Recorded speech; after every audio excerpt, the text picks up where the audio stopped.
when we take this notion of a spectrum of different ways that Scripture can reuse Scripture and ideas can rhyme from one portion to another, when we take this idea and look at the book of Revelation, keeping in mind um, and having an eye and an ear to watch for it, we see that direct quotations are, there's not very much in Revelation. There's no citations like Matthew's formula, as it is written by the prophet Jeremiah.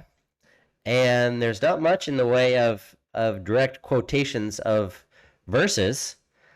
There is some. So here, chapter 1, verse 7, quotes two verses from different parts of the Old Testament. Behold, he is coming with the clouds, and every eye will see him. That's Daniel 7. Even those who pierced him, all the tribes of the earth will wail on account of him. That's Zechariah 12. So we have some direct verses taken from the Old Testament here. But there's not much else in Revelation that will take a verse, quote the actual direct language of a verse from the Old Testament, or use it. But if we're listening for indirect allusions where the ideas of Old Testament, the symbols, the pieces of language, maybe not a whole verse, but some of the imagery is reused, then wow, Revelation is overflowing with indirect illusions, intertextual allusions, echoes, reverberations. And that, my friend, is the most important key, I would say, for understanding the book of Revelation. Is you're looking to understand everything it's saying is using other scriptural images. You don't have to imagine for yourself what these symbols mean. You have to look in the scripture to see what they mean. So I have in a document that I wrote, I could put a link to this in the description of this video. But I have a section where I just outlined, enumerated a summary from each chapter. Each chapter is reusing Old Testament language. Let's go through this. The Son of Man coming on the clouds. We just said that's Daniel 7. The seven spirits. That's coming from Isaiah 11. We already saw the idea of mourning for him. That's Zechariah 12. Those are direct quotations, the first and the last. But then we just start getting into borrowed imagery. The lampstand, that's the menorah in the tabernacle or the temple. That's also the lampstands of Zechariah 4. The tree of life, that's creation. Paradise of God, also the creation. Eden. Balaam, Balak, those Jezebel, those are Old Testament figures. Manna, that's Exodus. Book of Life, that's mentioned in Exodus 32. The Key of David, that's Isaiah 22. Pillar in my temple, that's Solomon's, he had a name for the two. There's a Boaz, starts with a J. Jachin and Boaz, the names of his two pillars in the temple. The vomit you out of my mouth, that's borrowed from the curses in Leviticus 18. All of this imagery in when he's talking to the churches, he's borrowing the images from the Old Testament. The heavenly throne room in chapter 4 of Revelation is borrowing image. It's described in the same terms as Isaiah 6, Ezekiel 1, Daniel 7. The four living creatures, we saw those in Ezekiel. The sealed scroll of chapter 5, that comes from Isaiah 29. The Lion of Judah is described in Genesis 49. Israel's, when he's blessing his 12 sons at the end of his life. The Lamb slain, that's Isaiah 53. This one's a bit trickier, but Missler connects the kinsman worthy to open the scroll to the book of Ruth. The four horsemen, when the seals start to open on the scroll, that's Zechariah 1 and 6. Sword and famine, beasts and plagues, we have the same language in Ezekiel 5 and 14.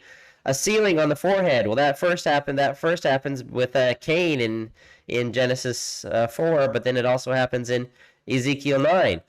A census of the army, that happens in the beginning and end of the book of Numbers.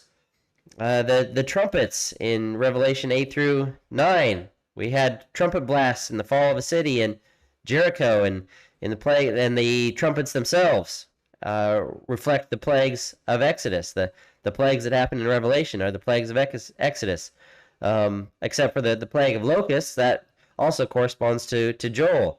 In chapter 10, John is told to eat the scroll. So was Ezekiel in Ezekiel 3. He's told to seal the vision. So was Daniel in Daniel 12. In chapter 11, John is told to take measurements of the Jerusalem temple, just like Ezekiel was in Ezekiel 40, also Zechariah 2. The lampstands and olive trees, we saw that. Yeah, that's in chapter 11 of Revelation. It's also in Zechariah 4. A woman, a child, and a dragon in Revelation 12. Sounds a lot like Genesis 3. The woman wandering in the wilderness is what happened with Israel in Numbers and Deuteronomy. Archangel Michael that appears in Revelation 12. We know him from Daniel 10 and 12. The beast of the earth. We heard about beasts of the earth in Daniel 7, and then beasts of the earth come back up in. There's a lot of beasts in Revelation 13.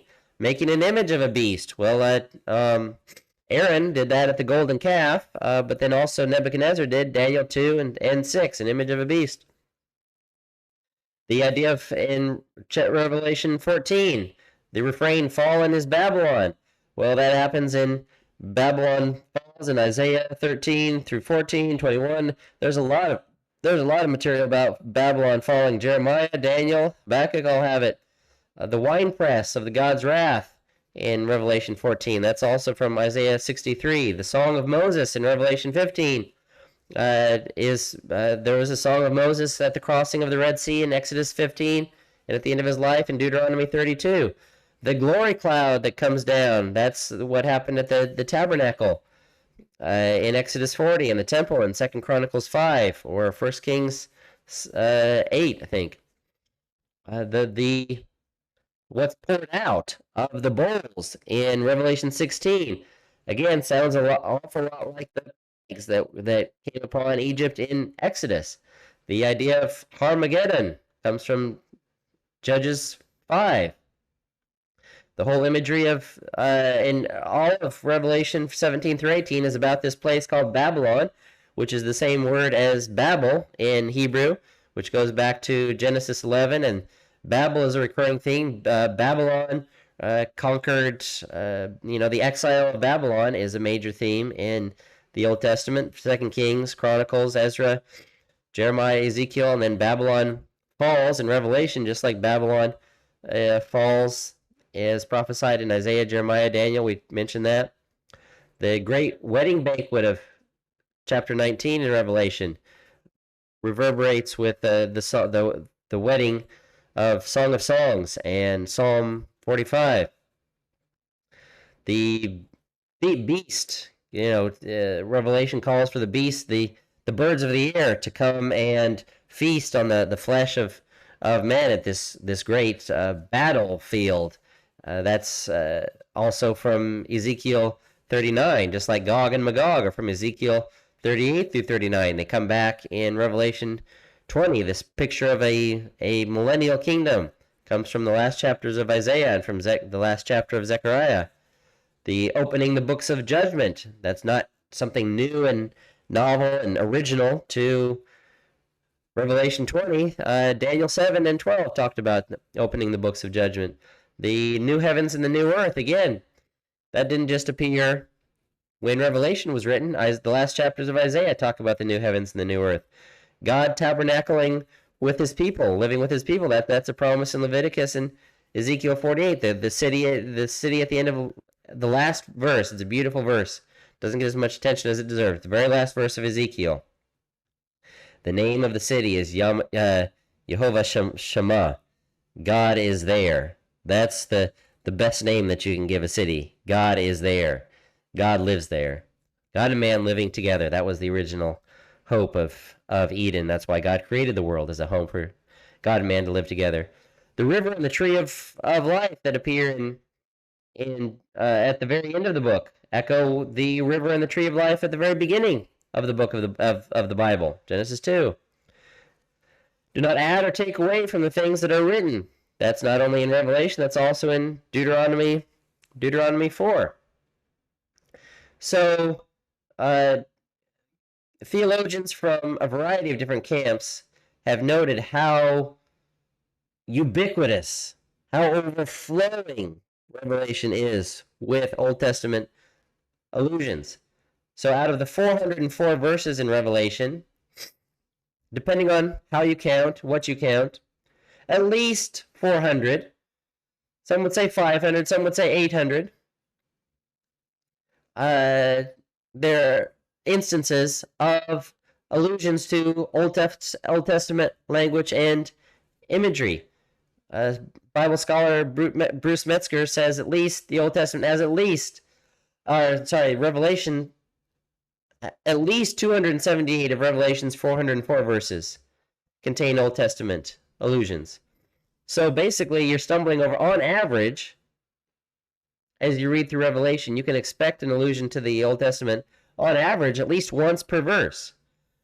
What's interesting, in these guys, Hendrickson, Westcott, Hort, Beale, and Missler, are even more diverse than that. We had that video where we saw a panel of 3 different guys debating eschatology. They were all Reformed. These guys are, from Calvinists, amillennial idealists, to dispensational futurists. These guys are even more diverse, and yet there's increasing agreement in biblical scholarship that to read the book of Revelation, you need to be aware of that it's the barrage of Old Testament imagery that is continuously hitting you, and you need to understand Revelation in the book in light of the constant reuse of Old Testament imagery.